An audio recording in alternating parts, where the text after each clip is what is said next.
दोस्तों आप देख रहे हैं लालटेन भोजपुरी और आप लोगों का एक बार फिर से लालटेन भोजपुरी चैनल पे स्वागत है। जिस चीज़ का आप लोगों का इंतजार है वो चीज़ आप लोगों के समक्ष रिलीज हो चुका है।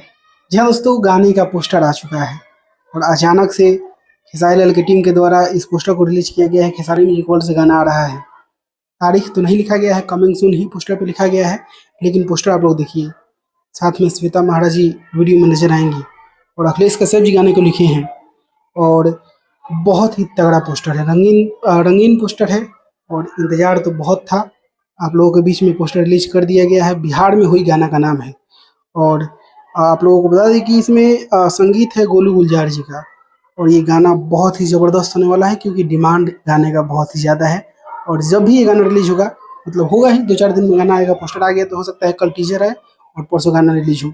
टाइमिंग एग्जैक्ट मुझे नहीं पता है, कमिंग सून डालकर रिलीज किया गया है। देखते हैं कब तक रिलीज होता है। बाकी मैं मिलूंगा आप लोगों से नए वीडियो में, तब तक के लिए जय हिंद, जय भोजपुरी।